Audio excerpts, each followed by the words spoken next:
have things we want. We don't get what we want. We get what we have to have. There have been people that have been through the most horrific experiences in life, and they found a way to still be happy because they've made the decision that life is too short to suffer. Here's what I've done. I think I have the ability to influence people because I talk about my failures. I talk about all the things that mess me up, but I show people that I didn't let it stop me, and you don't let it stop you. He's an American businessman, author, and philanthropist. He served as an advisor to leaders around the world for almost 40 years. His live arena events sell out months in advance. He's Tony Robbins, and here's my take on his top 10 rules for success, volume 2. Rule number 2 is my personal favorite, and I'm curious to figure out which one you guys like best. And as always, guys, as you're watching the videos, if you hear something that really resonates with you, please leave it down in the comments below and put quotes around it so other people can be inspired as well. Also, as you are writing something down, it's much more likely to stick in your head too. Enjoy.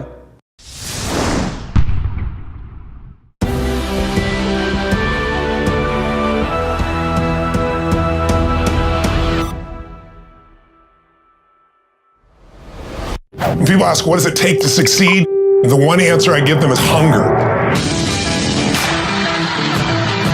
That hunger is the greatest asset that you'll see in everybody from Richard Branson to Google or an Apple or Facebook, these giant companies. You got to become a master of your ability to turn on your determination or your creativity or your hunger or your passion or whatever it is it's going to take for you to get from where you are to where you really want to be. Intelligence is so valuable, but there are so many smart people that can't fight their way out of a paper bag. Hunger is that part of you that says, I will not stop. I will not get up. I will not settle for less than I can be or do or share or give.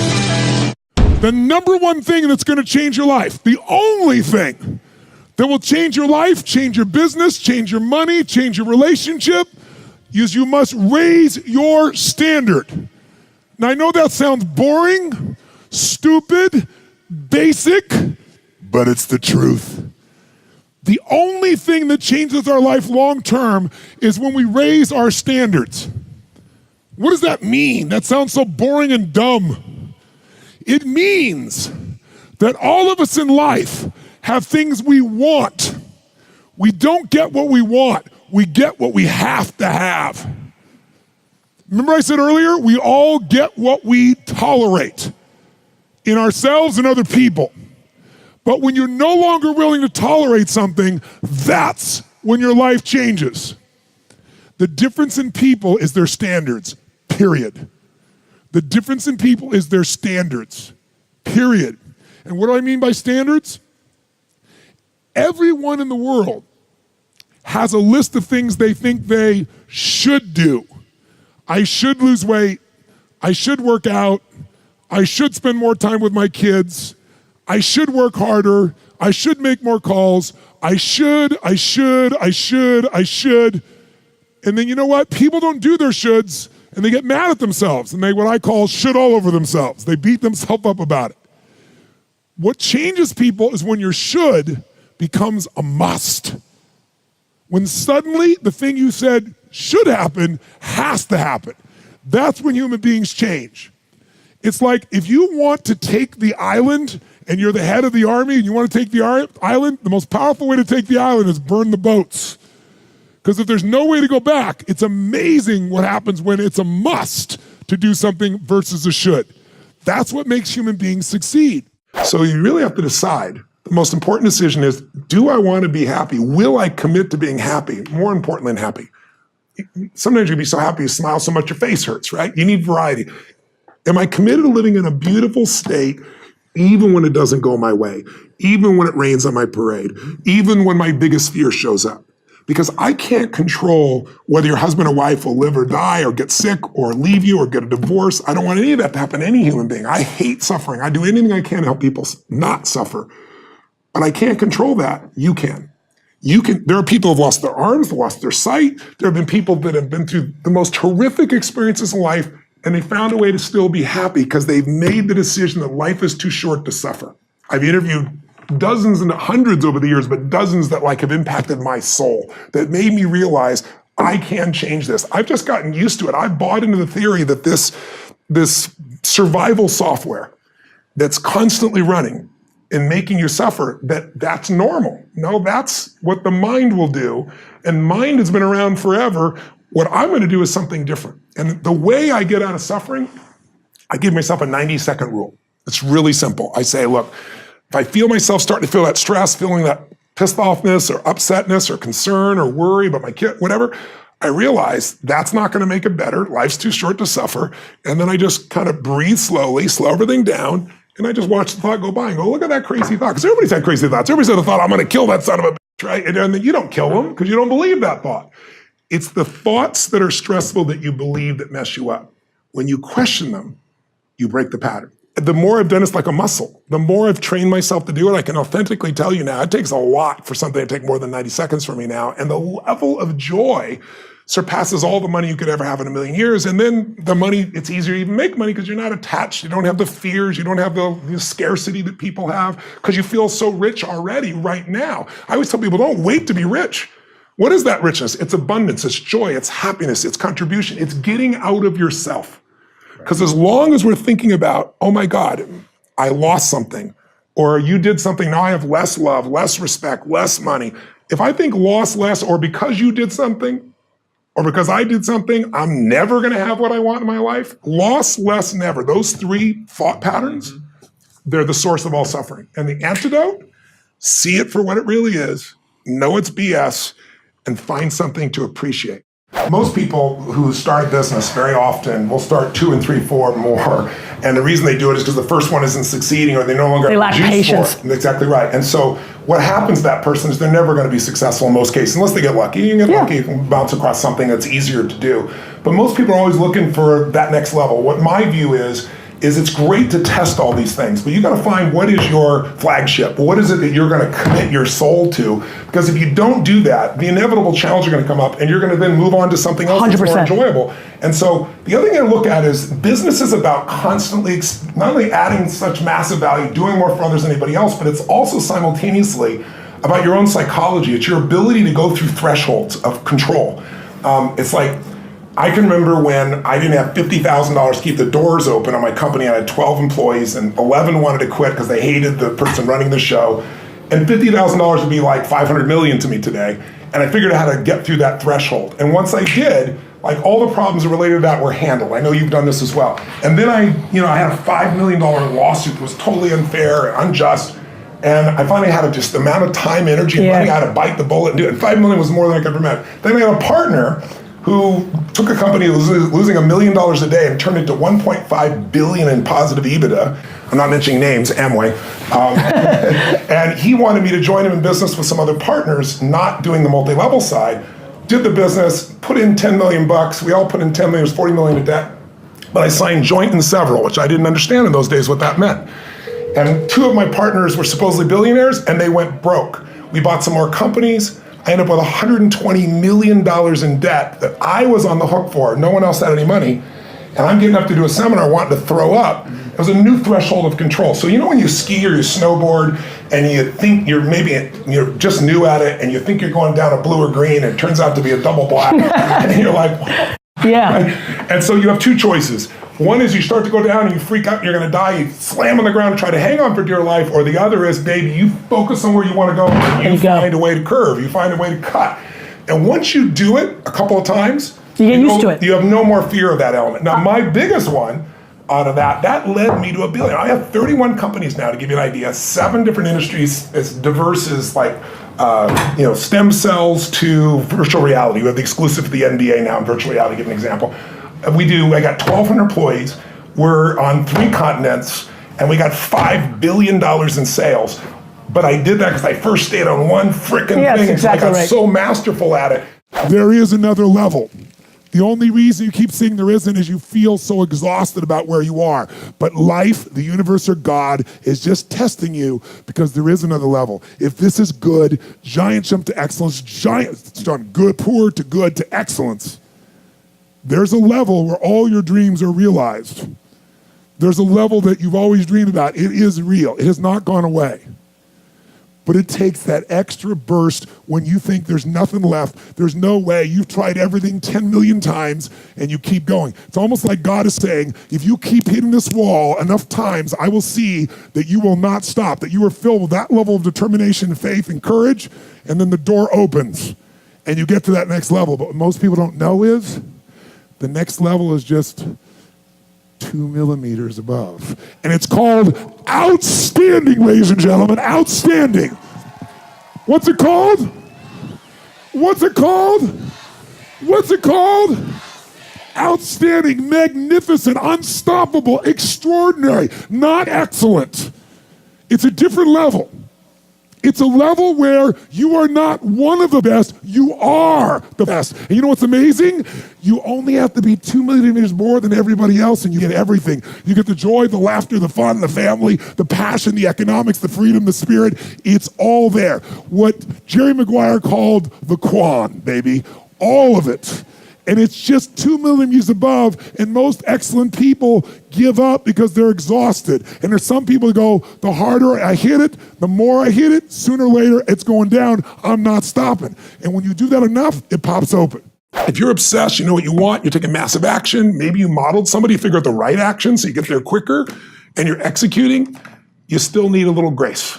Some people call it luck, you could call it God, but I really believe that there's the part we do and then there's the part that comes to us. But I do know grace shows up a lot more when you do the first 2 steps on your own, and grace shows up a lot more when you acknowledge grace in your life, when you acknowledge that I was born in a world where I didn't have to build this internet that I can pull out of my pocket the answer to anything on earth. I'm driving on streets I didn't pave. I'm reading books I didn't have to write.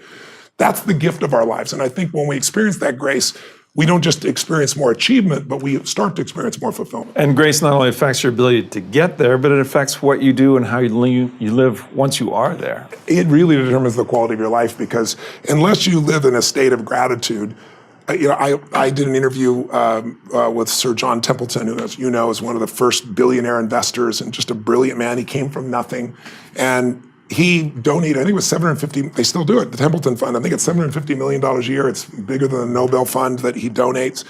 And one day I asked him, I said, what is the secret to wealth? And he looked at me, paused, this big smile, and his eyes got really bright, like they always did. And he said, Tony, it's what you teach. I said, well, I teach a lot of things, which thing? And he said, gratitude.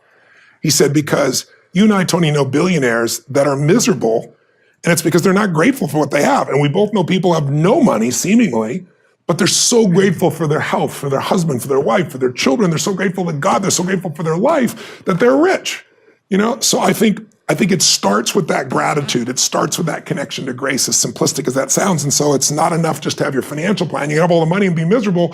Let's have the money and be really rich emotionally, psychologically, and spiritually. Failure is part of life. I mean, the difference for me, though, is I look at failure as a stepping stone to success. It's a speed bump. I know I'm going to fail, but it's not failure if you learn something. And so, gosh, I've made so many mistakes. I've screwed so many things up, but every time I do, it just becomes a way for me to explain to someone else what it takes. It's like, here's what I've done. I think I have the ability to influence people because I talk about my failures. I talk about all the things that messed me up, but I show people that I didn't let it stop me, and you don't let it stop you. And I think that's really the secret in that area. And if everything you touch was successful, you probably wouldn't be able to relate to people as much. No, you'll be relate, and also it's be total bullshit, and everyone knows it's bullshit. And also you'd be bored silly. Right. I mean, think about it. If you just said, I want this and happen, I want this and happen, people don't value what they don't fight for. It's like you see kids sometimes your parents will say, you're not going to value this if you don't work for it. And your kid going, I'll value it, just give it to me, right? But it's true. Yeah. The things we've worked the hardest for, we value the most. Yeah. So I think, the purpose of a goal is not getting it anyway. The purpose of a goal, is who you become. Who you become is going to make you happy or it's going to make you sad. Yeah. So I'm not looking for an effortless approach. Sure. There's no such thing. So, Tony, one of the critics, actually, that I once met said, yeah, Tony's techniques, they were great for about 1.5 years, and then they wore off. What do you say to that, folks? It's real simple. If you don't work out, you don't get a muscle, right? So I always tell people, there's a daily practice like priming. If you don't do that, if you get up and you just have no discipline whatsoever, you get no value of anything. Diets don't work when you don't do them. Exercise doesn't work when you don't do them. But most of the people have some experiences that they want to shift. And once you shift those things, your whole life changes. But life is constant growth. My life isn't here because I went to one seminar one time and now my life is fit for life. I work out, I train my mind, I train my body, and it becomes a lifestyle. It's not just like you're depending upon somebody else. I'm not here to become somebody's guru. I'm not here to give them a gift. I'm here for them to open up their own gifts. And that's really what my work has been.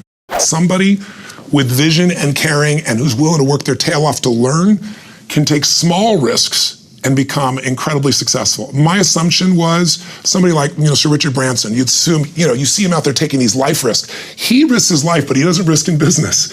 I mean, if you look at Richard, I believe when he was opening up Virgin Air, big risk to buy these giant airplanes. But his question always is, what's the worst case and how do you protect it? And so, he made a deal with, I believe it was Boeing, if I remember correctly, he could give back those planes if over X amount of period of time it didn't work out. He's covering his downside. The average American isn't doing that. So I think it blew my mind to see that these people are risk takers, but it's very calculated risk. It's small risk with big rewards. That's what set them apart. If you find your passion, you're gonna have this tremendous energy. It's sustainable energy. But momentum requires you always do the next thing to keep the momentum going. And the reason you get yourself in a passionate place is so that you change your life, and the only thing that changes your life is making a decision. So while you're in this passionate state, that's where you make decisions. You don't make decisions when you're like, oh, I don't know, what do you think? All right, let's decide. If you make a decision in a state without momentum, if you make a decision from a place where there's no passion, you are not gonna get momentum. It'll kill momentum. It's decide, commit, and resolve. Some of you, in the past, you've gotten momentum, you've gotten passionate, you've even made a decision, but a decision is the first step. Decision is like a war. I gotta do this or that. All right, I'm gonna make myself do this. But commitment is when you now, after you've decided, you commit to do this for the long term. Whether it's hard or easy, doesn't matter. You're doing this. It takes it from this moment and it carries it into the future even when things are difficult. And the third state is resolve. Resolve means it's done. It's like, it doesn't even if you took action, it's done inside you, so it's done out there. There's no question whatsoever. Then once you decide, the only way the commitment and the energy and the momentum continues is if you take immediate, massive what, my friends? Massive what? Write down in your notes, massive action is the cure-all. Massive action is the cure-all. If you're having a difficult time with something, your relationship isn't where you want it to be, your finances are not where you want to be, your body's not where you want to be, your business is not where you want to be, you need to take massive action. And if that doesn't work, try something else. If that doesn't work, try something else. Keep going with massive action and you will find the way because it will give you momentum. Thank you guys so much for watching. We're continuing to experiment with the Volume 2 series, so I hope you enjoyed it. I'd love to know, what did Tony say here that had the biggest impact on you and why? What are you going to immediately apply somehow to your life or your business? Please leave it down in the comments below and I'm going to join in the discussion. I also want to give a quick shout out to D Green. Thank you so much, man, for picking up a copy of my book, Your One Word, and making that awesome silent tribute video on YouTube. I really appreciate your creativity and your support.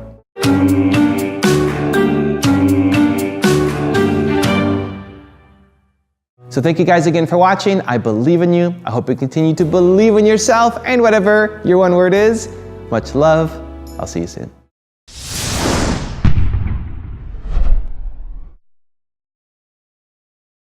Because you'll never earn your way to financial fortune. Even people that make just loads of money, the actors, the actresses, the athletes, where are they 10 and 15 years later?